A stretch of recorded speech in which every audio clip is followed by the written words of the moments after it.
Okay, hi everybody. My name's Richard from Dark Frontier Games, and we are here to continue looking at Only for Survive, my prototype game that I'm developing. I'm just going to do my little statement that I do at the start of each of these videos. This is a personal fan-made project called Only for Survive. It is inspired by Left 4 Dead, but not affiliated with or endorsed by Valve. I'm developing it purely as a design experiment and hope one day to explore an official license. So there we go, that's out of the way again. So we've already done 2 of these videos. The first one was just me setting it up. The second one was me playing a couple of rounds of the game, and we're going to continue that now. I've already got a bunch of notes that I wrote up from previous plays of the game. There's already a whole bunch of changes that I know I'm going to be making. And the thing is, because I've got some of these changes in the game, I've accidentally slipped some of the changes in the game already as I've been playing.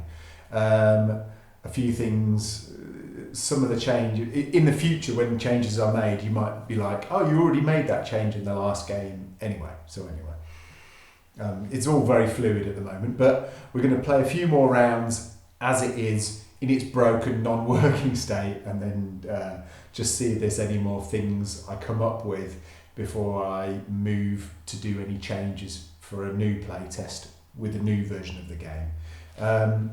As I say, I'm not going to explain loads of the things as I'm going that I've already covered in the other videos. I'm just going to play it, and you're just going to hear me waffle on. If I have any things that I figure out in this play test of the game. And then at the end of the video, towards the end of the video, I'll go over a bunch of the changes that I'm probably going to make, and then we'll take it from there. Right.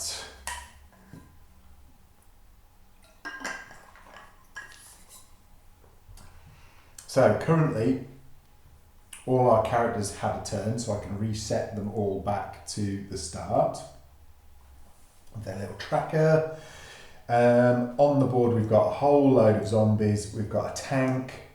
Oh yeah, we've got a tank. We've got a dozer. In Only for Survive, he's called the dozer. And here's his model. Oh, I don't know, I keep showing it to the wrong camera. That's the model. From another game. Then we've got the dozer, he's on the board. So probably a lot of these characters might just die and we haven't even left the first tile. So you can see there's a lot wrong with the game at the moment. Okay, we need some better weapons. We need really to get to the next tile. We've got on the board at the moment, this location is on fire, and there is a pipe bomb there. Oh yeah, the pipe bomb. Ooh. Now, I think the pipe bomb hasn't gone off yet, that's right. The pipe bomb attracts them for 2 turns, so it's got 1 more turn of attracting them. So how the pipe bomb works is we put it down, it's going to be numbered in the new version, that's on my notes. So you flip it over the same as the fire. It went on this token, the node with the fire token at that same turn, so when I flip that over, that'll be gone. So really, I want zombies to be moving onto this node so they can blow up. And they are going to, because it is the bleeping explosive. So it's a pipe bomb, so it's bleeping away, and they're all going to be attracted to it. Awesome, apart from the tank. Right, so this round I can just concentrate on the tank. We have got all of our shouts here. So this would be a good time to use them, if any, because I'm getting my butt kicked. So let's have a see. I've got a cancel a reload, temporary block a spawn point for 1 round. All players move on your tile, gain +1 movement. I don't really need to move. Add a medium die to your attack. Useful, okay. So who's going to do the most damage? Probably the Uzi is probably going to do the most damage. So let's start with. We'll start. Oh yes. Oh, that's what I want to do is move. Yeah. Because the tank. What's the tank going to do? What's the dozer going to do? He's going to move all survivors. He's going to hit all survivors on the node. On a node for 4, he's going to target the healthiest survivor, and he's going to move 2 locations, hitting as many survivors as he can on the route to the healthiest. So who is the healthiest? So the healthiest survivor at the moment is Brick. Brick is yellow, so he's going to actually move 2 spaces to here. So he will go 1, 2 nodes to there, doing 4 damage and then 4 damage. Right. So, really, a good plan would be to move Isaac away so he can't be hit on the way. Does that make sense? Really, Isaac could move 1, 2 to this location. And then shoot, because we know he's going to go that way. Yeah, that's a plan. Okay, my movement of 2, 1, 2. By the way, the movement in this game, the first playtest I did, it was you had a movement and then 2 other actions. So, and a movement, it was 1 node, and so it was like move 1, and then you got to fire twice. Or you could sacrifice those firing actions for movement, so you could move 3 nodes. But I don't know how I ever thought that would be enough movement because it was so cripplingly slow.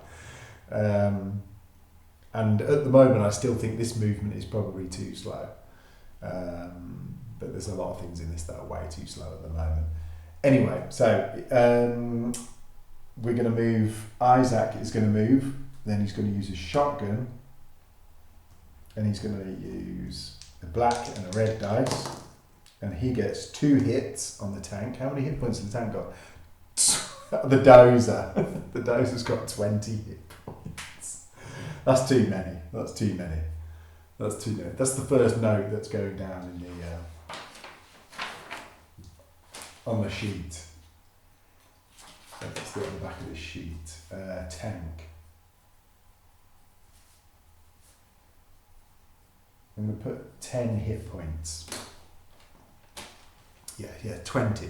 This is the thing when you're designing something on paper, you have in your head that you want all this cool, fun stuff to happen. And like when the tank comes out, you're going to be like, oh my God, and the tank's going to be running around and everyone's going to be having to deal with the tank. And if everybody shoots it and say you don't want everyone to shoot it for 1 round and it dies. So you kind of think, right, so if everybody shoots it twice, that means everybody could potentially put 4 wounds on it, say. And so if you've got 4 people doing 4 wounds around, and you want it to last 2 rounds, so it needs at least this many hit points. But in reality, all the survivors aren't going to get to just shoot it full pelt every round. So yeah, anyway. Because you've got so much other stuff going on. But this could just be a case that the tank might actually need that many hit points, and maybe when the tank spawns, I still think this is a rule that could go in, that when the tank spawns, you don't spawn any other zombies while the tank's on the board. So that could be a rule. Let's put this down. Tank spawning and infected. To stop with a question mark, maybe, because I don't really know if that would work. But at the moment, we're just leaving it like this, that you still keep spawning zombies and everything like that. Okay, he moves it, he does 2 damage to it. I did have no, I haven't got it. I did have a D20 with the game, but I've got a load of red tokens here, so I'll put the damage on him. I could open the baggie. So I'll put 2 damage on his card. Doo-doo. And then I'm going to shoot again.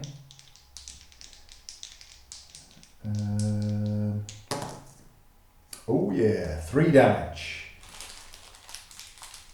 So I've done him 5 damage. So maybe he does need 20 hit points. Let's put a question mark by his 20 hit points. Okay. So that was Isaac's go.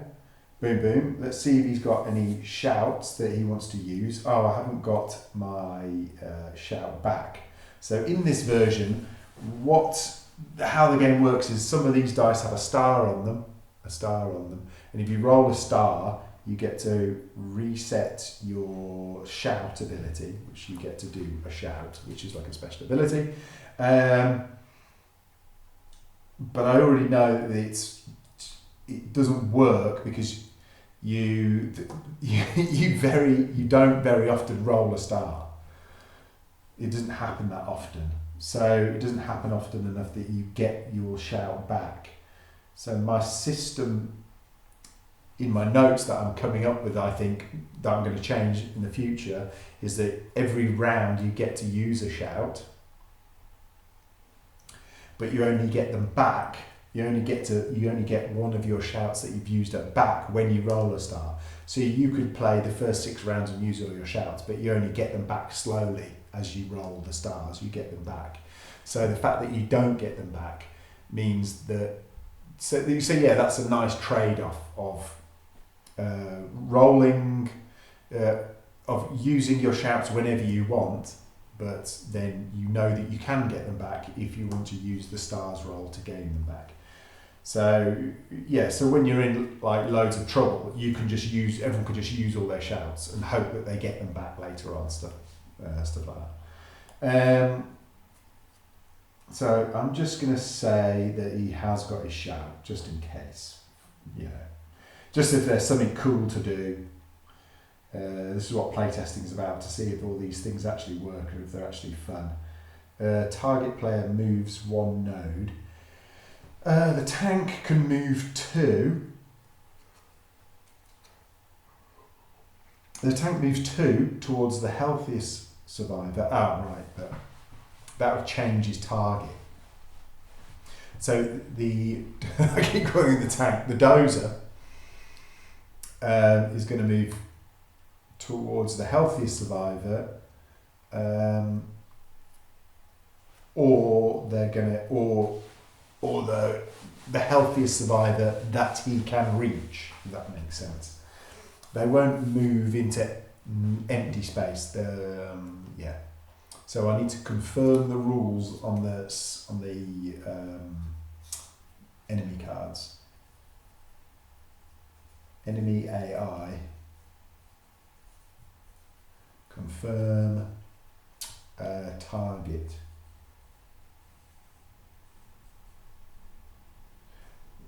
Will target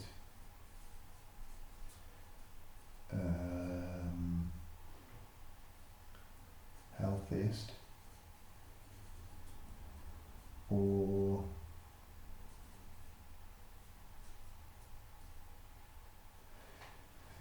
nearest.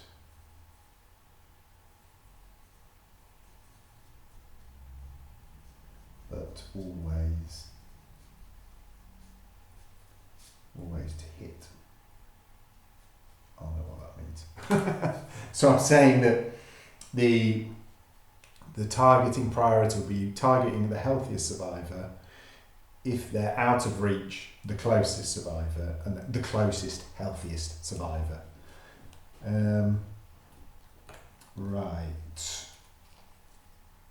So I'm going to say that Isaac can play one of these cards.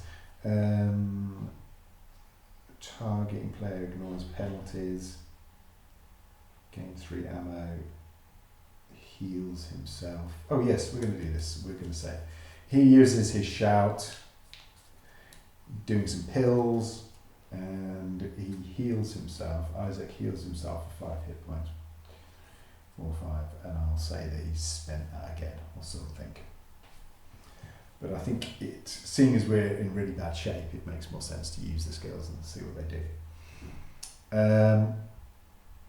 Okay, that was Isaac's go. So now I move his target to the zombie's turn.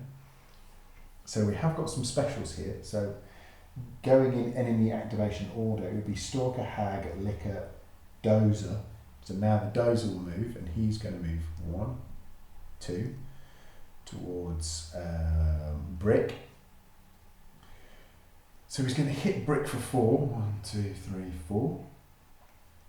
Another thing as well I need to think about is that these shouts, I think you're going to be able to use them out of turn.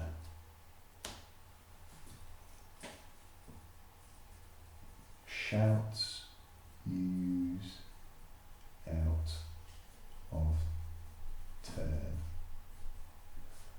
during AI go. Maybe, question mark. Because if you could then, it gives me more scope to have like reaction cards. So a player could go, oh, I've got this reaction card to move out of the way.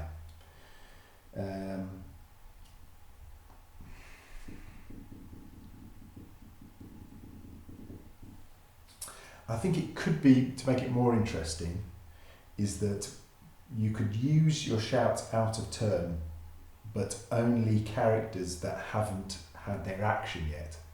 So you get to use one around, but it can only be a character who hasn't used their action yet. So they're not just like, you can always just go, oh, well, I've got this move 1, and so every time somebody goes to attack me, I'll just use it and move, kind of thing, so you can't spam it. So only characters who haven't been acted yet. Only characters who haven't acted yet. Okay, that makes sense. Okay, so that's a nice little idea. So he moves, he does 4 damage to Brick. Brick gets pushed back. So he's going to get pushed off that node. Where do I want to be pushed to? I'll be pushed to there. I can be pushed off that node. I haven't designated the push rules. I'll just say at the moment, if you're pushed off a node, you're pushed to any adjacent node. Because if you start factoring in which direction the monster, the enemy came from, so you can move to any node apart from the node that the enemy came from. So if the AO went here and then here, I can't move onto the node that he came from, but I can move to any other node. That makes sense. Push to any ADJ node, but not one from which the enemy came. Okay, so I get pushed to an adjacent node. He's taken the 4 damage from the tank. The tank also breaks through obstacles and things like that, because you could, if you were the other side of a barricade, zombies can't move onto the barricade, but the tank can just move through the barricade. And it says break through, so I'm going to say it destroys the barricade. That's kind of cool. Now that's Isaac's go. So, wait a minute. That's Isaac's go. That's the tank moved first. Then infected would move, which is the zombies. They're all going to move onto. Right. So this is what we talked about yesterday. Is that at the moment I've got it that each location can only have a maximum of 6 zombies per node. But when moving zombies, I'm moving them into a location that's on fire. And at the moment, I'm saying that when you move into the location, they take the damage. So it's either all the zombies move at once, so that means all of them move into the location, but only 6 can move into the location. So does that mean then that 6 move in and die and then the rest don't move because they can't? Or does it mean 6 move in, die, then another 6 move in and die, and another 6 move in and die? Does that make sense? So if you said that all the zombies move at the same time, effectively, then only 6 zombies would die and the rest would stay still. But that's not very cinematic, is it? Because in the game, zombies would keep running in and dying. So for this game, I'm going to say that these zombies would move in and then die. This is what I need to think about with this pipe bomb as well, because the pipe bomb is going to go off and the pipe bomb does 2 damage to everybody on that node, but it's the only reason I threw it there is because of its beeping effect. It's making them all go there, which is very cool.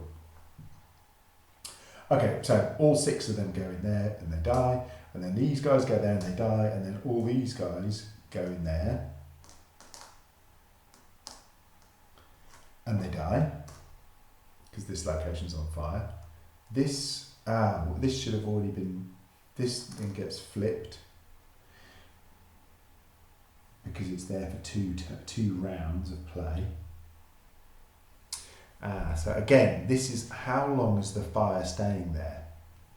That's only 2 players' turns. Yeah, that makes sense, yeah. Because then at the end of the next it will go.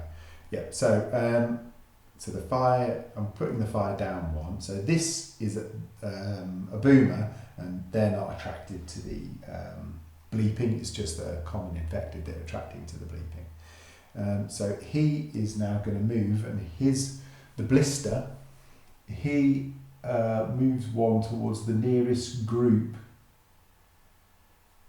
then the nearest survivor. So there's the nearest group, so he only moves 1, but is there a location that he can move to? So he moves to there. He's only got a movement of 1. He was being protected by the other common zombies that were there before, and when you're shooting into a zone, you have to shoot the common first before you can hit the specials inside the group, unless you've got certain weapons like a sniper rifle. I'm sure I've written this down already.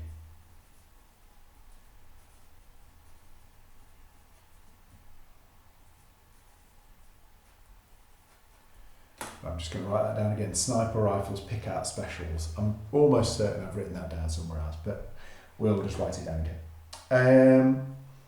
So the boomer, he just goes brrr. The blister, he moves to there. There's the blister.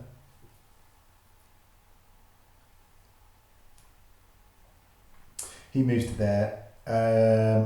Then that's and then this lone zombie would have moved 1 to there. Now it is the AI. So we're on the threat tracker. We're still 3 away from moving into a zombie rush. So I can't draw from either of those 2 paths. I'm going to draw from here. So I'm going to move that zombie there to show you that I've picked from there. And it is called the calm before. It's never this quiet for long. +3 threat. 1, 2, 3. Okay, right on the limit. No zombies whatsoever, but +1 search token. Nice. So how the search tokens work is they go on any one of the empty search icons on the board. So I can choose where I want to put it. So I'm going to stick it. Does it really matter? I'm going to stick it there, away from the tank. And then that's all that happens. So we know that Isaac's done. Now it's who's turned on to be next. It would be good. So a tank is obviously going to move towards brick again. He's going to move 2. So I could move brick. If I move into this fire zone, now I have to think about when the bomb is going to go off. At the start of the next bomb, the start of the next round, the bomb explodes. So it would be the fire is going to go out at the end of this round, and the bomb. Now, does the bomb explode at the beginning of the round or at the end? Now, the fire to me would make sense that now it's on 1, it still lasts this round. If I ended the fire now, that means it would effectively only last 1 round, 2 rounds, 1 round. So it's better for the fire to go out at the end of the round. It's better for the fire to go out at the end of the round. When would you do it? We're going to, because you could spawn zombies on a location and then they all die and then the fire goes out. It seems a bit weird. It seems like it would be the players go, then the zombies go, then it would need to happen before the AI is spawned. So it could happen at the end of the zombies' turn, it then goes out. Yeah. End of, and then it's, the action is kind of tied to the zombies phase.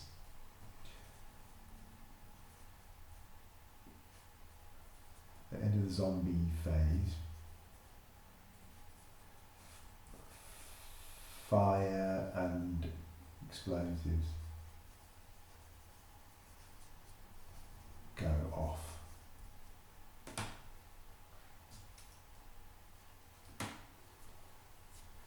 Okay, so that means all the zombies that are on the board can move onto tiles to get killed, but any zombies that spawn don't just spawn in and then now they all die, because that would be too cheesy, I think. Because you kind of want the flow of the game to be like zombies on the board moving, blowing up, then more piling in. if they turn up. Okay, so so that's still on fire until it's the end of this character's go. No, that's if I move brick, but I'm probably going to move brick because brick is not the healthiest anymore. Rook is, and rook's there, so he would move 1, 2, 1, 2. So he's going to go for brick unless I move brick.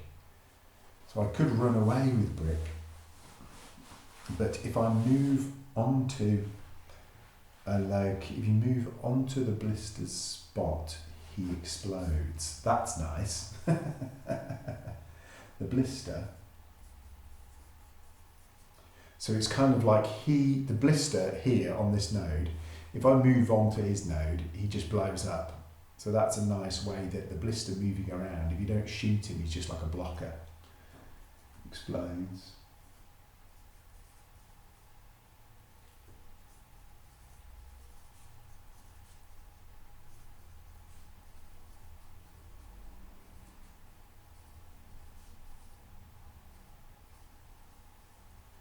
Explodes if you enter his space. So if I just move him onto my space, it's annoying because it means it reduces my movement. So if I'm here, I'm like, well, I can move into the fire, move into a location with a zombie, or run over here. So I could move up to here, which does mean the tank's going to move 1, 2. I'm going to move to here because I'm then elevated, so I'm going with brick. Brick's got double pistols, it's so rubbish. Let's do something more silly. Brick's going to go 1, 2 to search, which I'm going to do in a sec. So he takes 1 damage because he just moved into fire. Then I'm searching, so I draw from the bag. I have got some notes about this in that I've already looked at today. And it's a stalker. Yay. So at the moment, tokens that I pull from the bag are staying out of the bag.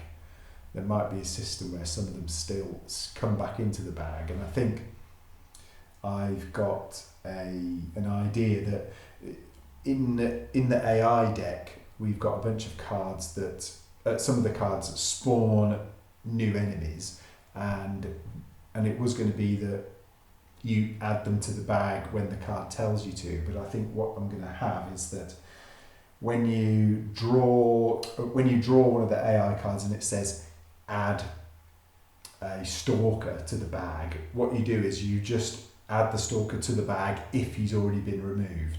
So the bag won't constantly keep filling up with more and more enemies.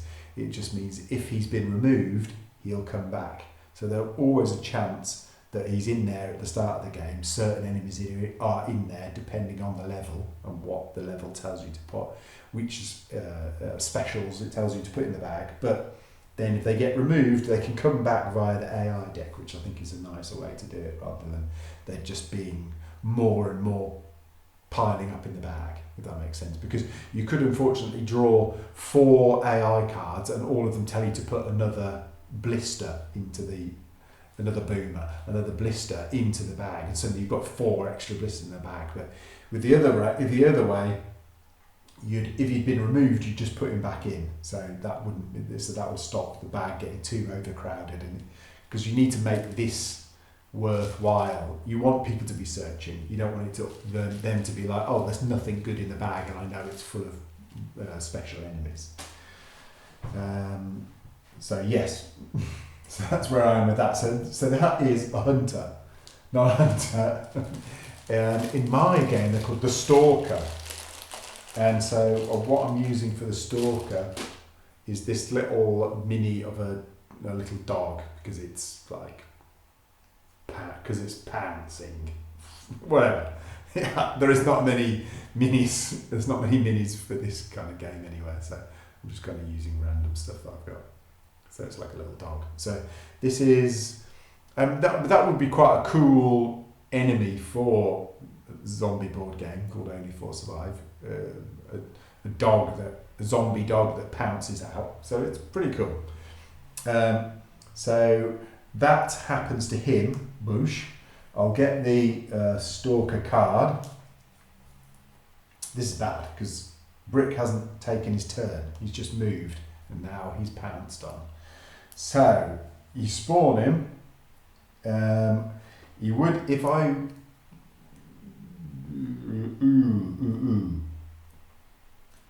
So on my card, I've got that he spawns on the special spot, which is there. He acts immediately on spawn. So if he appeared via the AI deck, he would, I'm just trying to look, have an idea about how and where they spawn. And typically I can't find one card with him on. I don't think there is many. Just naturally in the bag. So here it's telling me to spawn him here on the special location. And the special location on each map is generally fairly central, so it's always going to be a nuisance when it spawns in.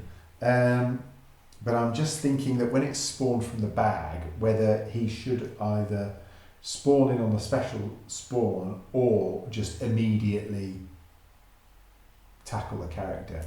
Here, I'm just going to, for now, I'm supposed to be just playing it the way I've designed it here, even though I know there's loads of things wrong with it. So we're just going to spawn it as the card says. So because it's still going to be bad for me, because he's going to spawn, he acts immediately, he moves 2, does 2 damage, it targets the most isolated survivor. Here we go. Isolated as in being the furthest away from all the other survivors. If alone with a survivor, pin, they're immobilised. Other survivors must spend 1 action to rescue him. So the Stalker's got 3 hit points, so if you're going to just shoot him, you can just shoot him. or you just spend an action and he dies. Effectively, you just, you know, club him or whatever. So he acts immediately. So he spawns. He can move up to 2. So he boosh. I lie the guy down. I'm pinned, immobilised. So that was great because Brick didn't even have his opportunity to shoot before he was pinned. So that's why it can be good or bad to draw from the bag. You're taking a risk because I could have drawn a new weapon and then done some cool stuff or got some more ammunition or got an item to throw and do lots of damage or whatever. But instead I drew a stalker who got pounced on, so he's pinned. Excuse me. So now his turn is over because he's pinned, can't do anything. Now it's the zombie phase. So the tank, so the stalker would go first, but he doesn't need to. So the stalker,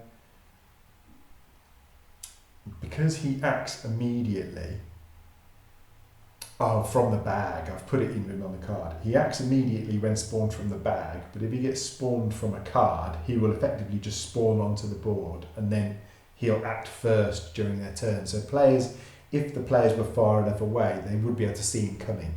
So always I'm trying to replicate everything that the way the computer game is. I'm trying to replicate that in as close as I can.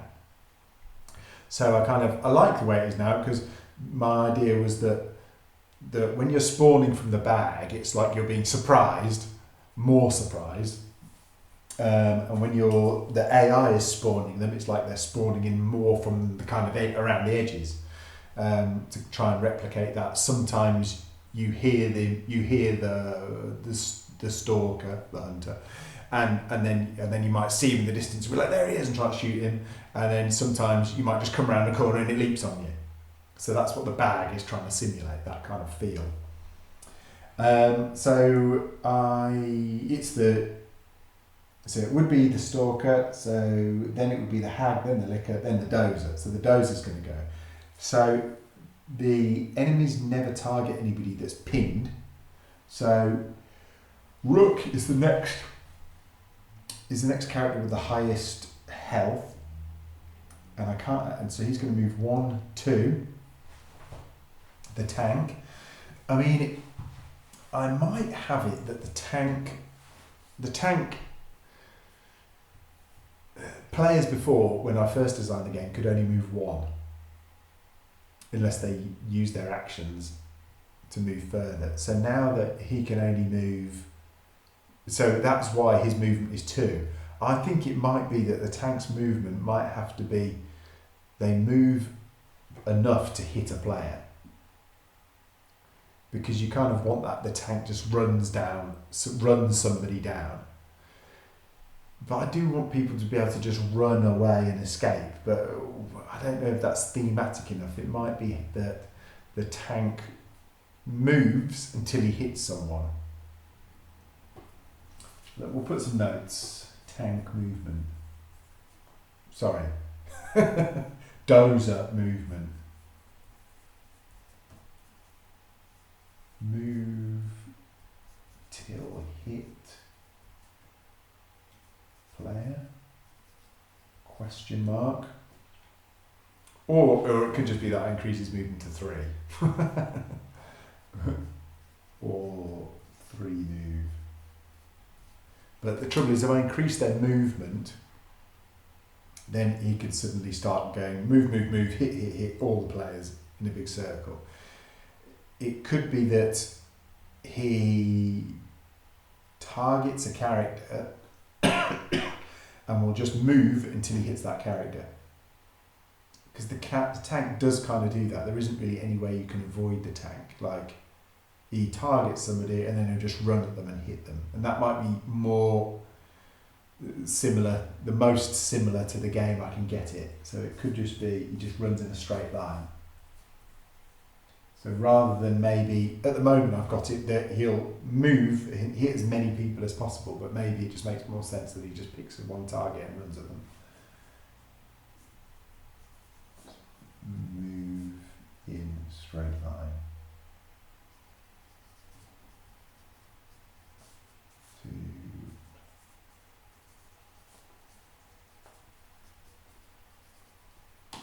So yeah, he might just go bomb it in a straight line. But at the moment, we'll just play these rules. But I think that will need to change. But he'll just effectively pick the healthiest survivor, and then he'll just run at that survivor. Yeah, that makes more sense, because then if there was survivors in his way, he'll just bash them out of the way.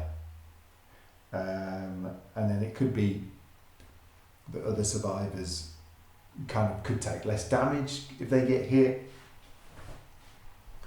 Okay. So wait a minute. So that was Brick's go. Then it's the zombies go. He moved. The boomer is going to move, and the boomer is going to move to. The boomer is going to move to the busiest tile, basically, the nearest or the busiest. The boomer, the blister. Nearest group, then survivor. So that's the nearest group. So he is going to move. And then he explodes on contact, causing 2 damage. So he's going to cause Rook 2 damage. He's going to cause Isaac 2 damage. And he blows up. And now, they are, where's my vomit token? Yes. I mean, you've got another game where you've got a vomit token. There's the vomit token. So it's got a 2 on it and a 1 on it, like the fire tokens. It's like a countdown thing. So I guess these vomit tokens would need to go. I'm going to stick them on the board for now, but the vomit tokens would need to go on the actual character. And originally I had it that the vomit token meant that zombies would all move towards those characters that have been vomited on. But I already think that's... I've got a new rule for that already, which I think makes more sense to me, because if you have a character that you vomit on and they're over here and all the zombies are here, and then they all just start moving away and all the players are here and they're like, yay, I've been vomited on, and now it's just meant all the zombies are spending their whole turn just walking across the board. Doesn't make as much sense to me thematically. I feel so now I've already changed it that when you get vomited on, it limits your movement to 1 node around.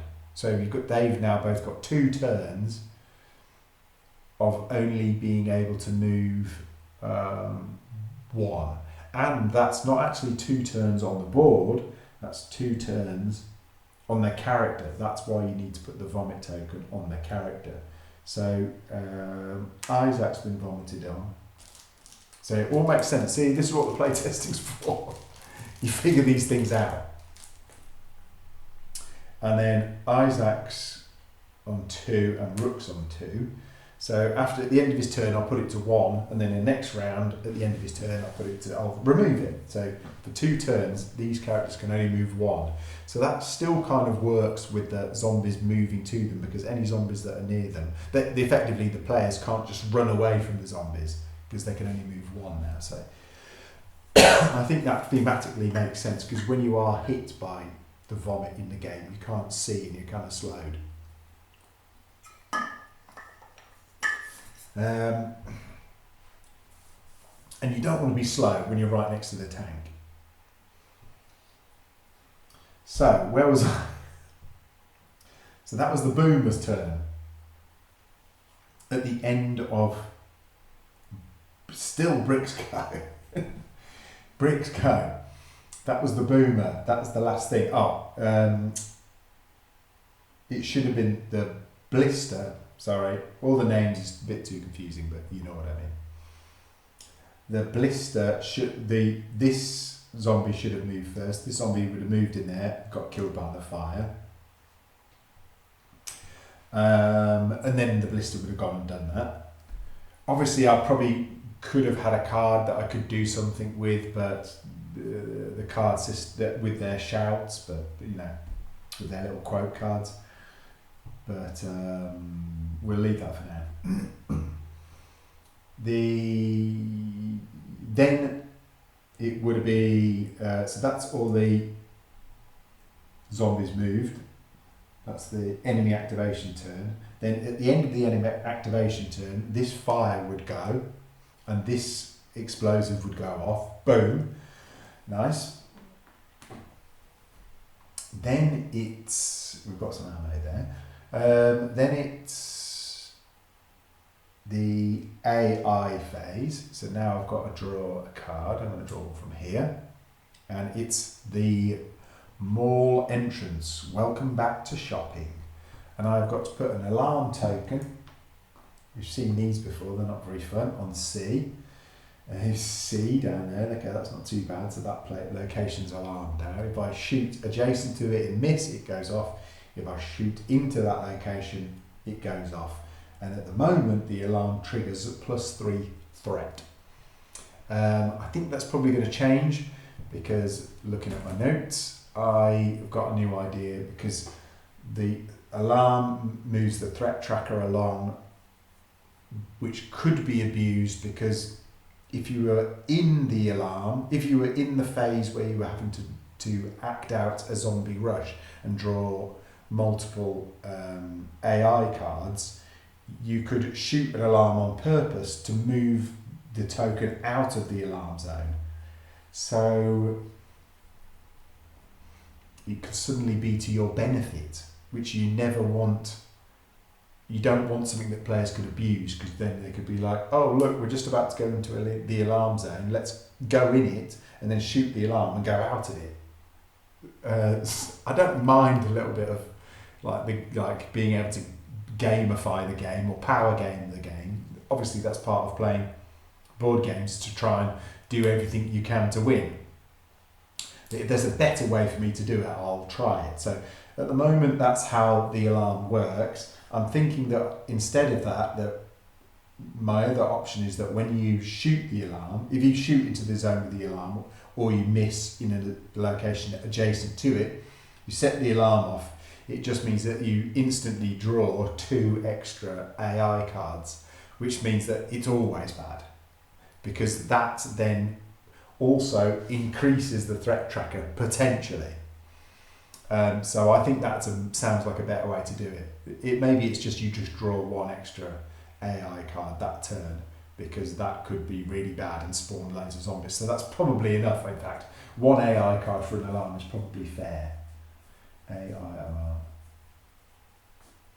1 AI card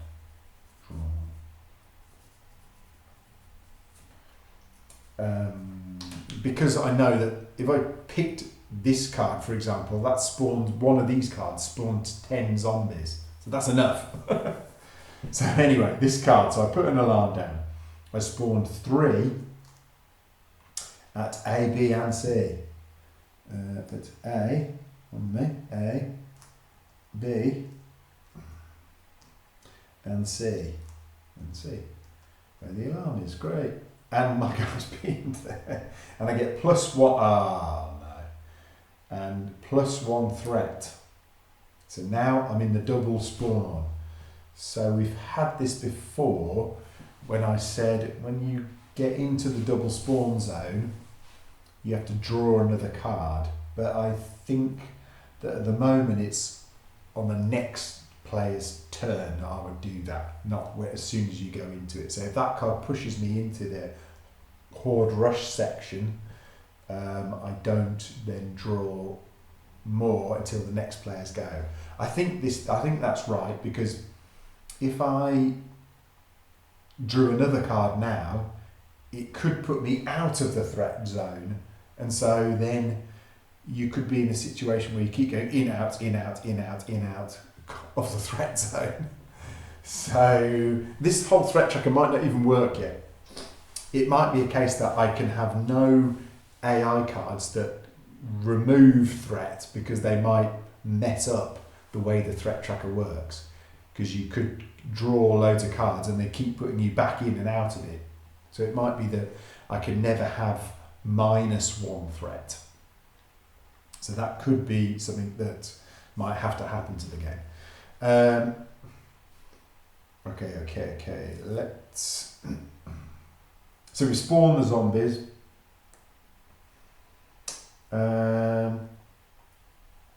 we've done my AI card, sorry.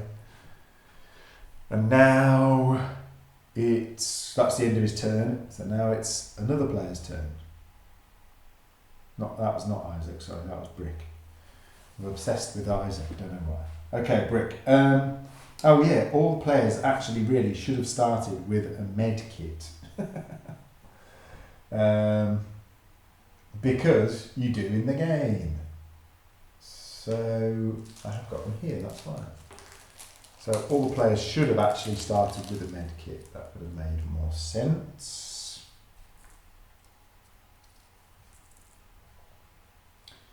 There we go. So now we've got Rook and Joe to go. And we've got loads of zombies and we've got somebody pinned. So Joe she's the one that's on an elevated spot, so she gets an extra dice to attack, which is what I should be doing, because the tank is going to, the dozer is going to move into that location now, hit both of them for 4. But I really would like to free up Brick, because he's just pinned. He's not going to take any more damage. I think being pinned is bad enough. Because he's just pinned until somebody rescues him. I mean, it could be that he takes 1 damage every round while pinned, but then that's a lot of tracking. And again, I'm trying to make everything as fast as possible. As you can see, the game is not fast at all at the moment. But I am waffling on a bit and thinking about things. I'm not just playing it straight. She's just gonna have to shoot. I'm gonna have to deal with these zombies. Those guys are gonna take mixed 3 hits, and then they're gonna get hit anyway. Okay, so Joe is gonna fire. She's got 2 reds and a white. Nice. She has to do a relay. Excuse me. I'll sneeze.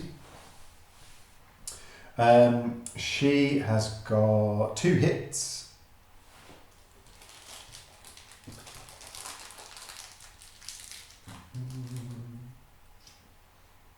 So we've done 1, 2, 3, 4, 5, 6, 7 damage to him so far.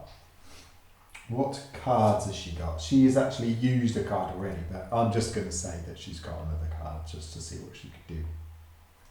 She's going to do this shout. We'll just pretend that she's got this shout, which is add a medium die to your attack.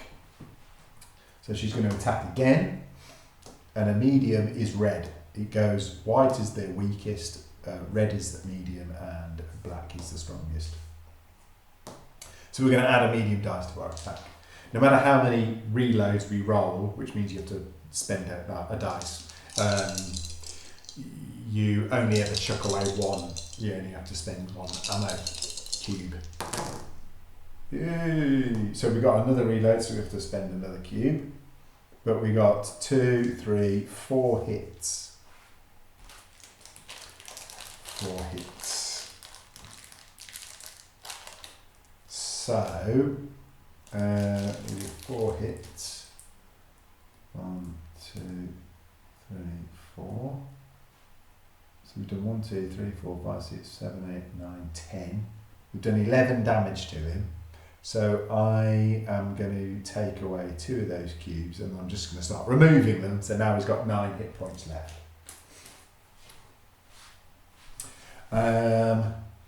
So that was her 2 actions. She has got the most health. 1, 2, 3, 4, 5, 6. 6 tied with Brick, who's down. So he's going to run to her.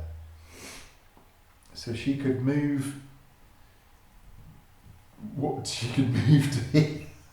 She could run into this side of the zombies. And then he is going to target the healthiest. Well, he's always going to target people he can reach. He's going to target the healthiest or the closest. It should be that he's going to target the healthiest or the biggest group. So it could be healthiest, survivor, biggest group, because if you can hit more people, he's going to hit more people. Yeah, I think the tank, the dozer, sorry, it was going to, I'm going to write that down. Target, health,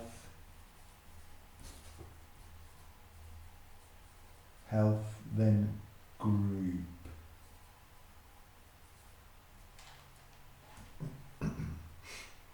Then nearest. Then proximity, I should put.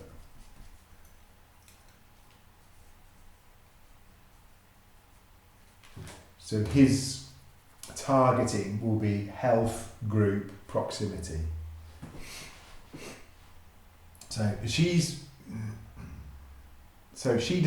was here. Oh, wait a minute. Oh my God, I forgot. Her role should have been this, this, and this, but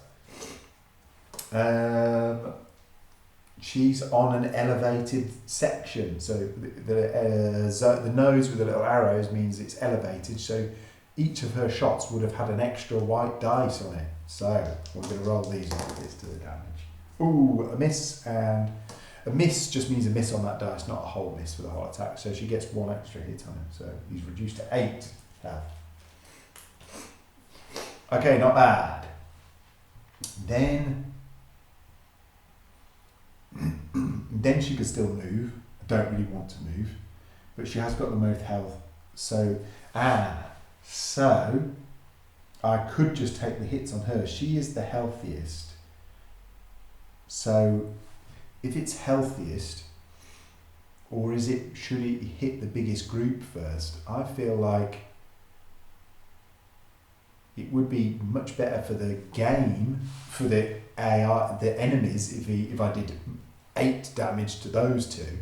But I think in the computer game, you would target the healthiest person. I feel like that makes more cinematic sense. So we're going to go with what I've written there, health, then group. So I'm going to leave her there so he doesn't hit those guys. Perfect.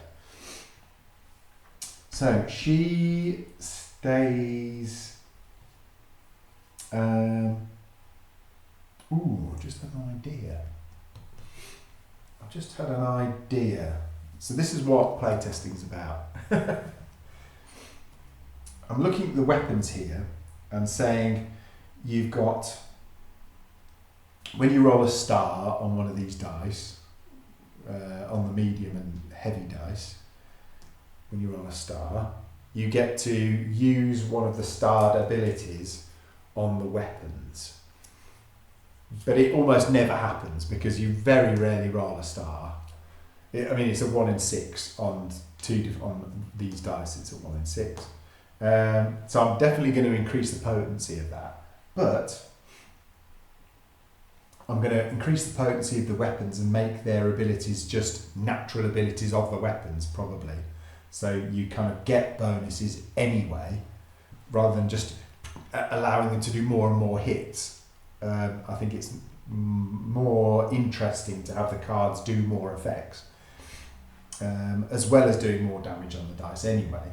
But I just had the idea that I could, because I'm having the system of the quotes on each character, they get 6 quotes at the start of the game. I could have stars on the quotes, and instead of,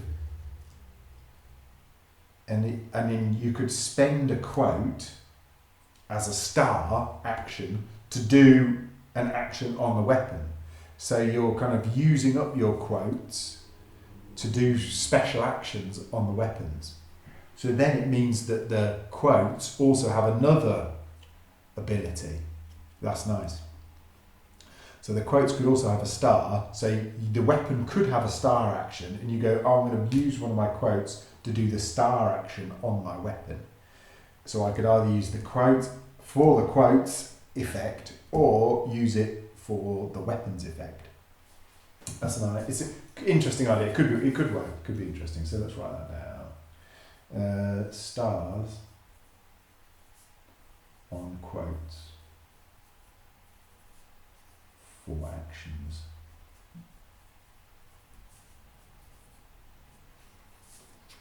I'll put a question mark by that because it could be interesting, because then people could be like, oh, I desperately need to just get one more hit. I'll spend my quote as a star action, and then I've got to wait till I roll a star to replenish that star, if that makes sense. There could be, you could make it that, I could make it that there's more stars on the cards, so some of the hits could be a hit and a star.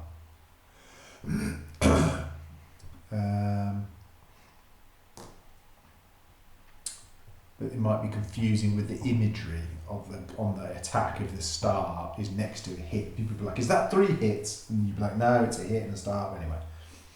But anyway, that's could be a nice idea. Oh, sorry, I just got on the table. So that was Jo's go. So she is now, so now it's going to be the zombie phase. She's going to, she has done, yeah, she hasn't got any other actions. Yep, she's done. Now it's going to be the zombie phase. So the enemy activation, the stalker, he's there, the hag, the licker, the dozer. He is going to move into her zone, knocking her back. So as written by our new rules that I've developed just now, she can't move to the location that he just came from, but she can move to, she can't move to this location, but she can move to any other adjacent location. So I'm going to move to here. I've kind of got some safety behind this barricade here, that those zombies can't move directly onto me, can't get to me, they've got to move around. She moves to there, but she takes 4 damage. That's what the dozer does, right? The dozer, 4 damage, so she takes 4 damage. 1, 2, 3, 4. I think the health is working okay in the game. I think giving the characters 30 health each, you think that's loads and it sounds ridiculous, but I kind of want them to be taking lots of damage, because in the game you get hit a lot. So I kind of want that to happen in the game. So the tank's moved. He has got a move of 2, so is it like, does he continuously move? I'm just going to say he's going to move to that, and then, yeah, because he's gone, boom, hit her, done the 4 damage, she gets knocked back somewhere. Okay, so that's Jo's go. Then it is, and it's still the zombie phase, so all the zombies move. So these zombies are going to move towards the nearest survivor, so they're going to move this. So I could move them there, because it's equal distance, I'm going to move them that way. These zombies will move onto this node with him, they can do. I mean, you could say that while you're down, you still take damage, that the zombies won't target you. Which kind of would make sense, because it happens in the game. So I think it has to happen. So, pinned, still hit by zombies, but not targeted. So those 3 zombies are moving this way, but they still landed on your node where he is, so he's going to take 3 damage. 1, 2, 3. That seems fair, because the zombies in Left 4 Dead, when you're down, they'll just stand on you and kick you, but I'm not going to have that they stay there. I mean, they could do. Does it make more sense that they just stay there and target you?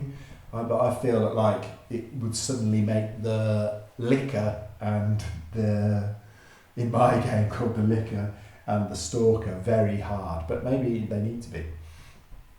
Maybe you can't just leave somebody out there. I'm gonna say that these zombies still do target you if you're down, and we'll just play that because that's horrible. But the game's supposed to be horrible. I'm still I'm still amazed that we're still playing the first time. I can't really get over So I'll have to try and play around once I have some set of rules down officially that work. I'll just play at full speed and not do any talking or waffling or thinking about anything, and then I can get a feel for actually how fast it is. These zombies have moved. These zombies will move. Oh yeah. Oh no, I just moved them. These zombies are already on that tile, so I have to deal up 3 damage however I want to those characters. So let's say Brick takes 2 and Isaac takes 1.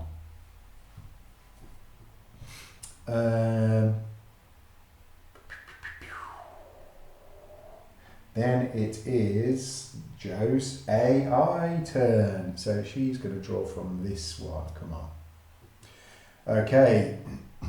Basement creak. You hear them under the floorboards. So it has got pouch to node. Right.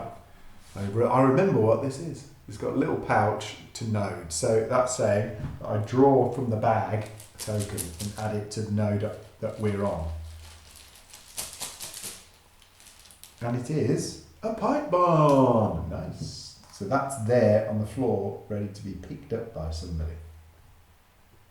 Then it's 3 zombies at A or B. Ooh.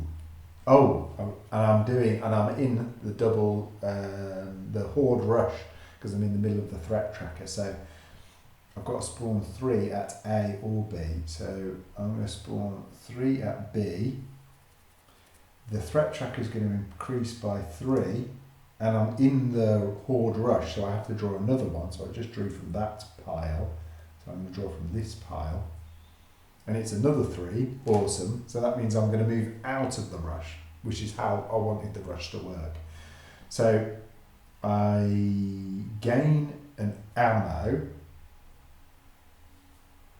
Who's this? This is Joe. She gains 5 ammo. Awesome. How much ammo can she have? She can gain 4 ammo back. Nice. Because she can hold a maximum of 8 because she's got the Uzi. So she gains her ammo back. Then I spawn 2 at C. Let's see. 2 here. Let's see. That's looking pretty good. And then we move +3. 1, 2, 3. We're out of the horde rush zone. Nice. So that was good. So that was ammo cache, a half-open crate of rounds. Take them before they smell you. I think they were that way around. Nice. So there you go. That's how the horde rush. That just sent a few more zombies out. That's her go. She's done. Then we've just got Rook. So I'm just going to do Rook's turn. And Rook can only move 1. He's got the damn bloody pistols. And we've got, didn't I find another search token? Oh, it was there, wasn't it? And I got jumped. We really need to help out there. But we could also just try and kill the tank, but I don't think I'm going to kill the tank with the bloody dual pistols, which are awful. Target player gains 1 special action. Oh, right, that was on the card, okay. Temporary box spawn point. There to attack an enemy that just spawned. That's quite cool. That card there, cover me, allow a player to attack an enemy that just spawned. There's lots of cool effects in the cards. I just haven't, I'm not paying that much attention to them, but when I find them, I'm like, oh, that's quite cool. Let's just do some fun for Rook. So he is going to move 1. So when you move out of a location with zombies, you take the total number of zombies and you half it, and you round it down for damage. So there's 3 zombies, so I'm going to take 1 damage.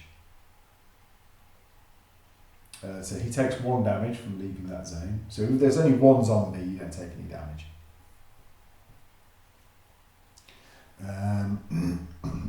So I take 1 damage. I'm going to move to this location, pick up the pipe bomb. I want to throw the pipe bomb. I would love to throw it there, but I can't because that bloody barricade. So it's amazing how just 1 blocked zone. I can move barricades, but it costs an action. So for 1 action, I could move that barricade to there. And then I could throw this there. So let's just put that in his hand.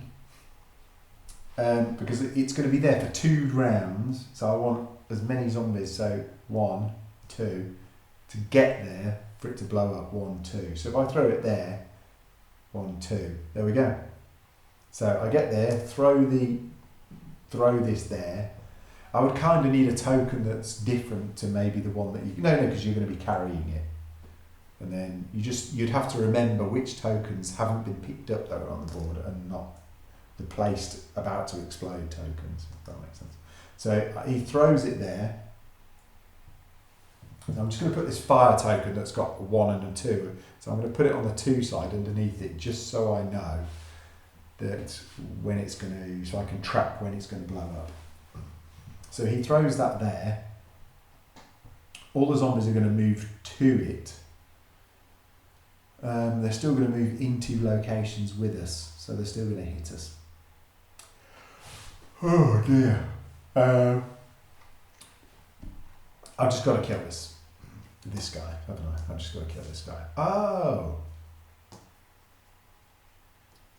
I'm going to move to this location, pick up this, throw it there, and then I've still got 2 move, and I'm going to move to his location with him, because I can, because you can share his node. I mean, it could be that maybe nobody can share the tank's node, but you're allowed to run up to him. So, because on the tank's node, I gain an extra dice. So I've got the dual pistol, so I'm normally rolling 3, so now I'm rolling 4 rubbish dice. And we get a reload and a miss, which don't count. I mean, those are, anyway, the dice luck in this game is terrible at the moment. So I do 2 damage. And then I thought maybe by some fluke I could have killed him. Now I'm going to do another attack, his final attack. Oh, I just suddenly realised something. Rook is, I forgot that Rook's been vomited on. So he can't even move to. So he literally could only move to there. So I'm going to add his 2 health back and just say he moved there, and I'll do his attacks again. So I'll just do all that action again. So he just has 3 dice and he gets 1 hit. My God. I mean, what are the chances? I'm just baffled by how many misses you roll in this game. Yay, 2 hits, wow. 2 hits. So the tank's got 5 health left. Then that would be the end of Rook's go. Maybe he would heal, maybe he would heal somebody else. I'm sure I'd try and do more to survive. Then it would be the zombie's turn. This is good. Now this is beeping. So those 3 zombies would move there. These zombies would move here, doing us 3 damage. So we'll just put them all on Rook, 1, 2, 3. These zombies would all move to here. Put them all on Rook, 1, 2, 3. I'm just doing it for speed's sake. The tank would have gone first. So the dozer would have gone first, sorry. So the dozer would have moved to the healthiest, which was Rook. This is all a bit of a mess. So he would have, I'm just going to say the tank moved to there, did 4 damage to this, to Isaac. No, he's not the healthiest character. Okay, I've messed this up a bit. Anyway, he would have moved into there. He would have moved into there and knocked away. Rook would have taken 4 damage from him, and he would have taken 4 damage, sorry. 1, 2, 3, 4. Rook would have taken 4 damage, but he wouldn't have been on there to take all that damage from those other zombies. So he would have 1, 2, 3, 4, 5, 6. So he wouldn't have taken that 6 damage, but he would have taken 1, 2, 3, 4 damage. Okay. So these guys both move off of that, and they move on to the raised building. Yay! I know he came from there. They can't move to the one he came from. Okay, that makes sense. That's good. Okay, they move to there, and all those zombies move to there. But 1, 2, 3, 4, 5, 6. But there's more than 6. But I'll say 6 common zombies and a special for now. Whatever. Those will move to there. These guys move to there. These guys move to there. I'm going to say that can happen. Oh, that's right. They would move to there, because when zombies move, they'll move to the node that is closest in distance as well. So that's a good distinction.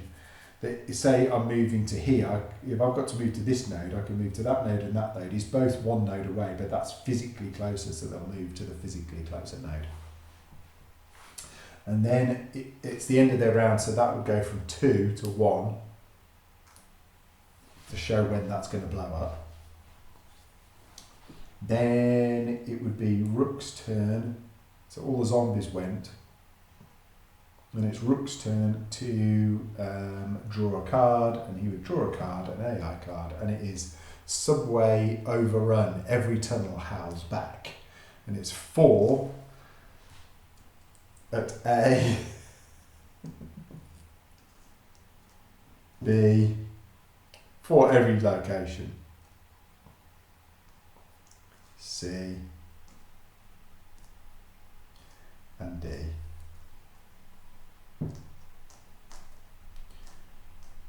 A, B, C, and D, and the threat tracker doesn't move. Okay, say wherever that was. Okay, so you can see that at the moment, after 2 hours of play, we're still stuck on the first tile. Obviously, it's not working. A lot of things need to speed up in the game. So that was just one round of these guys playing. Obviously, a lot of me waffling on.